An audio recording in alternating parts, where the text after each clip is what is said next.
there, everybody. It's Mike DeLisio with another Dice Tower Daily Unboxing. Today, we're going to be taking a look at Cubitos from designer John D. Clare and publisher AEG Games. Be fast or be last. Players take on the role of participants in the annual Cube Cup, a race of strategy and luck to determine the Cubitos champion.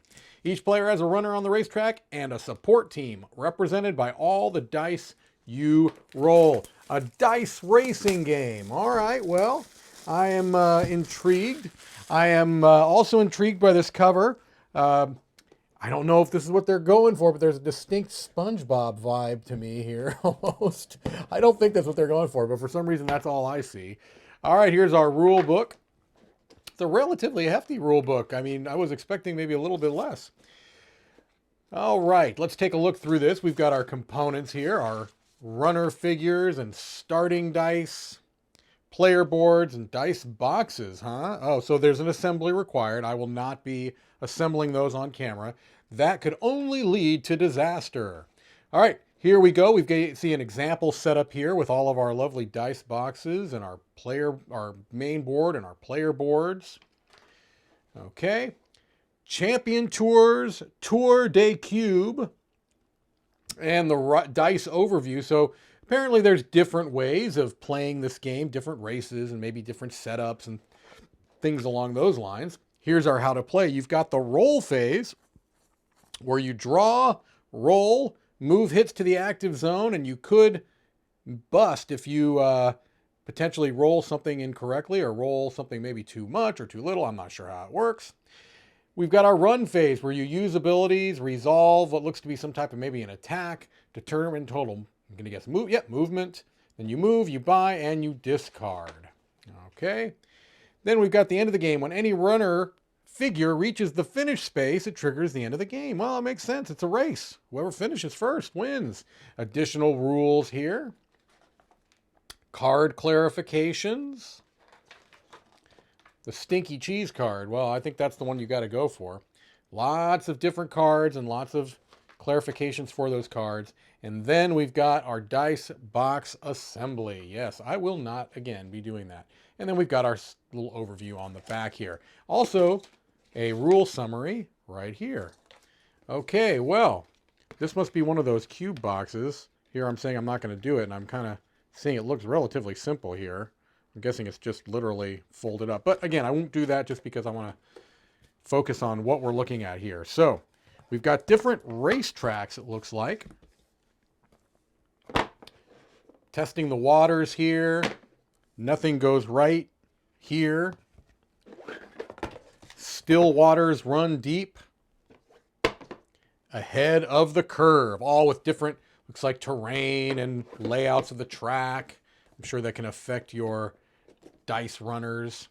We've got our cardboard components here, which seem to be nice thick cardboard, good quality from what I can tell there. Okay.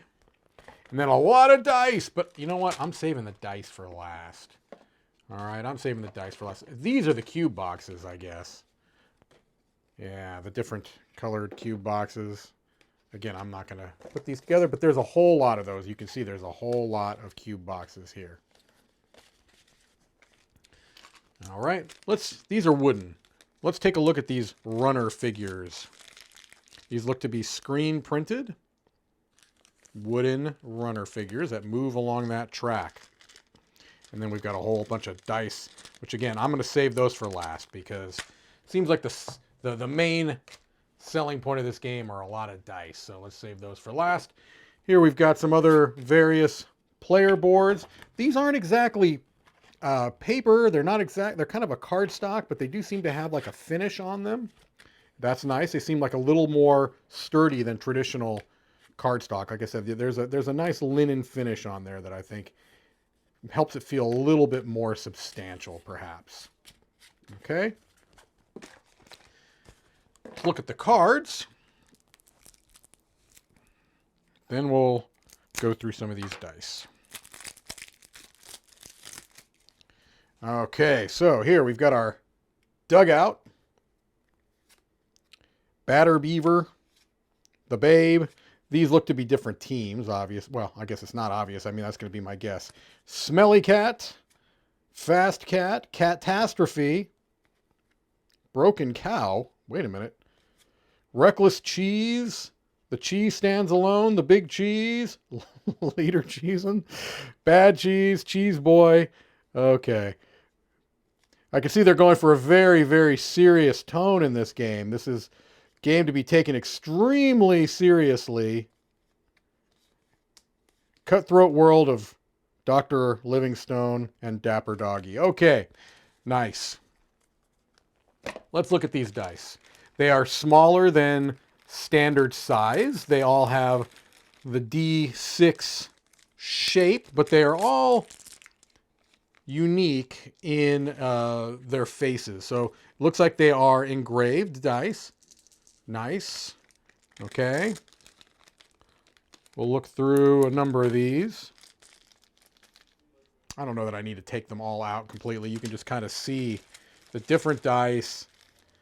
It almost gives me a Quarriors vibe, at least with the size of the dice, and maybe not quite as much printed on them as on those, or Dice Masters, I suppose, is another one you could look to. That's a game that's actually still being made. Some of them have more on the faces than others, but you see, like, a lot of these just have one face that's printed. Or might be all of them just have one face that's printed. Again, I'm not taking a whole lot of look at these right now. But yeah, now that I'm looking at them, it looks like they all just have one screen printed face.